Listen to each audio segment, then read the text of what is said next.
Okay, our next speaker, Dan Amato, is the founder, builder of Digger's Realm. I think it's an excellent site. If you haven't been there, you really should go. It shows a lot of video of things that are happening around the country. It's very informative. How about a nice warm welcome for Dan Amato?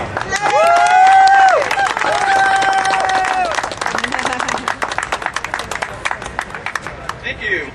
I'd like to thank Voice of the People for inviting me here today and all of you for coming. Most of you probably don't know me, so I'm going to give you a quick little catch-up on me. I've lived in about 20 places in 7 different states. I've been to more than 8 countries. I've seen abject poverty and been surrounded by 30 to 40 shoeless kids in third world countries who are begging for the equivalent of 4 cents. I'm what you'd call the classic military brat. My mother is retired Army, a Gulf War I vet who served in a MASH unit for the 82nd Airborne. My father is retired Air Force. He was a pilot in Vietnam. I have cousins and relatives who are currently both Marines and Army, and some of them serving now. I myself am ex-Navy. And after having been to so many countries and being stationed overseas, I can't express to you the total joy I had at setting foot back on American soil. I felt like kissing it. Enough about me, though. I'm here to talk about all of us. I'm not going to be like some other speakers and ask you how you're feeling today. I'm going to tell you. You're pissed off, you're angry, and you're not going to take it anymore. Why else would you be spending a beautiful Saturday afternoon in front of the capital of this great state of Pennsylvania instead of at home barbecuing or enjoying your families? Well, you know what? I'm pissed off and angry too. It's an absolute shame that we have to be here today. And our elected officials should be disgusted with themselves for not doing everything in their power to ensure and allow our laws to be enforced. Last weekend, I was in Freeland, Pennsylvania. It's a little town just northeast of Hazleton. I asked the crowd there, how much more are we supposed to take? Well, today I'm going to ask you another question. How much more are you going to take? I'd like to ask you just for a little reaction to some statements I make so that I can be sure I'm at the right rally. Here's the first statement. President George W. Bush's stance on illegal immigration. What he says and what he does.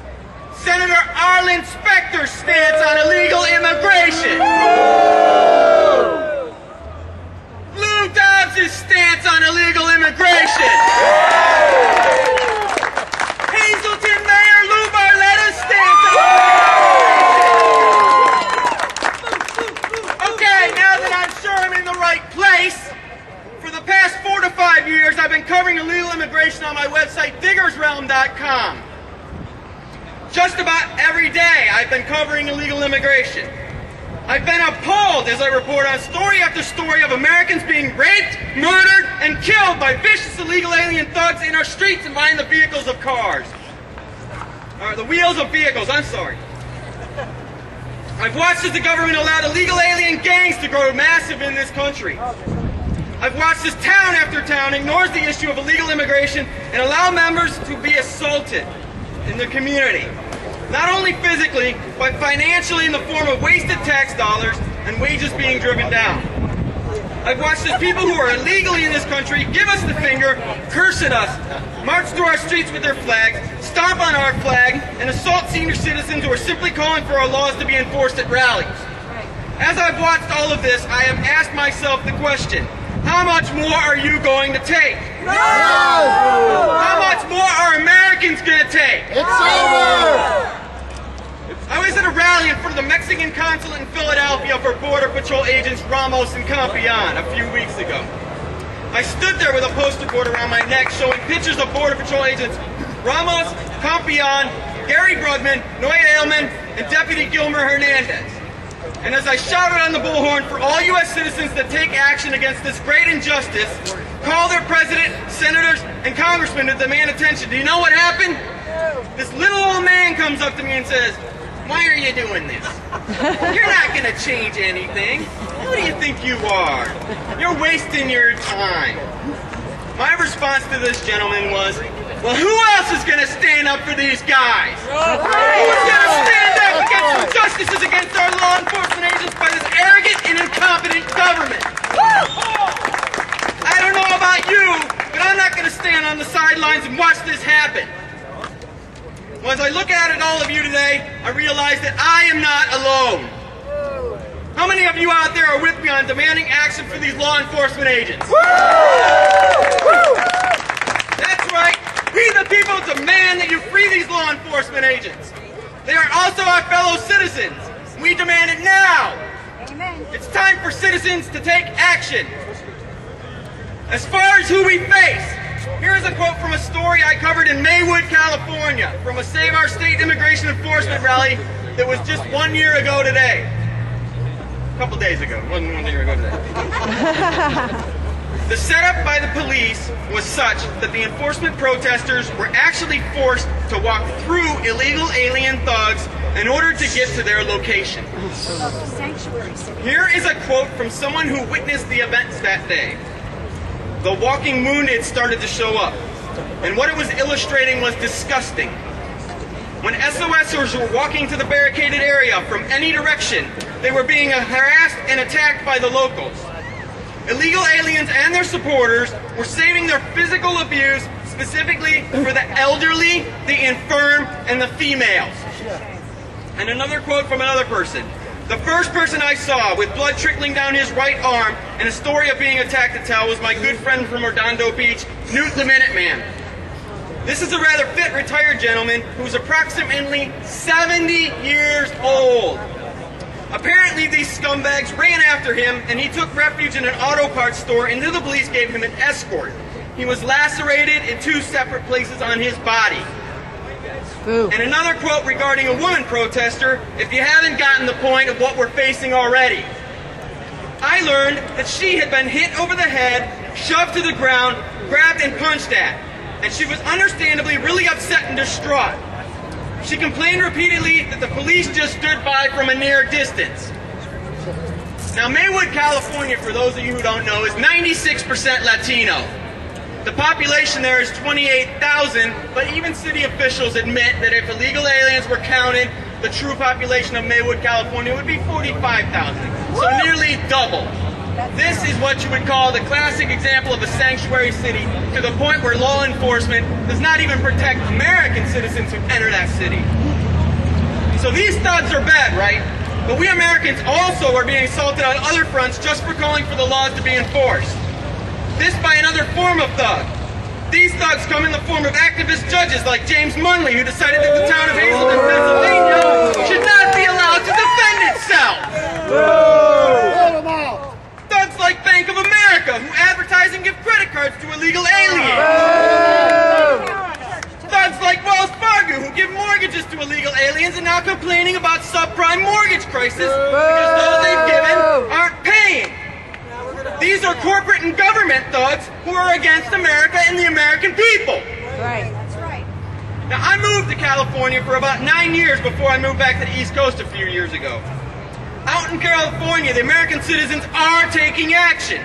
They are protesting churches who harbor illegal aliens. Yes. They are protesting illegal alien day labor sites. They are protesting businesses that hire illegal aliens. And they are standing up for America. Now, I'm not specifically speaking directly to those of you here today, as you are standing up. But to those of you who will be watching this on the web and in the future, do you know what I've seen since I've come to the East Coast? This is going to sound harsh, as I know how proud of us on the East Coast are.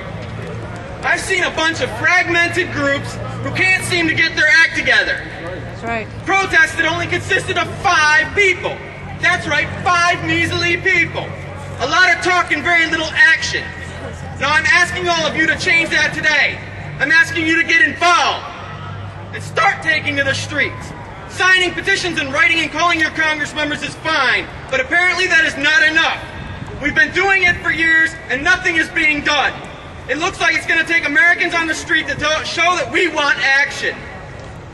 While I was in California, my daughter's third grade class consisted of 42 kids. A good chunk of them were English as a second language students. How much attention do you think my daughter got in her class? None. We got something going on over here. That's all right. Shame for a state whose education system was regarded as the model in the nation at one point. The annual Morgan Quitno Press Smartest State Award for 2006 and 2007 puts California at 47th out of the 50 states. Just 5 years ago, it was 29th. Guess which state is the lowest? Arizona, another border state that has been flooded with illegal aliens. A Pew Research study found that from 2000 to 2004, there was more illegal immigration than legal immigration.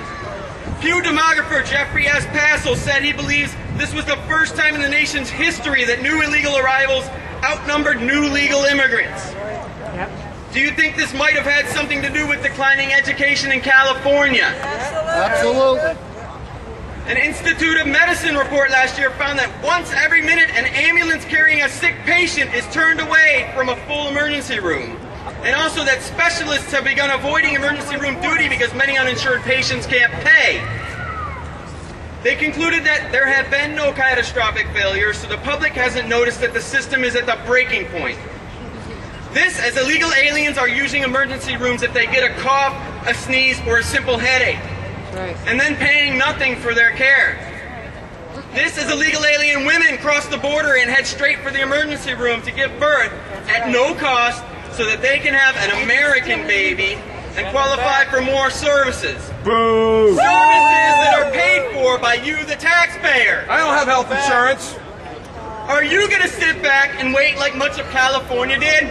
No! Are you going to wait until you have serious crime problems in towns where half the population are illegal aliens? No! Are you going to wait until your emergency rooms close down because they can't afford massive influx of illegal aliens? No! Are you going to wait for your daughter or granddaughter's third grade class to consist of 42 kids to a teacher? No. Are you going to wait until you have to fear for your own safety? No. Are you going to wait for one of your family members to be assaulted or killed by an illegal alien? No! How much longer are you going to wait? How much more are you going to take? I tell you all of this today because it is what is headed in this direction. It is what you will be living with if you don't take action now.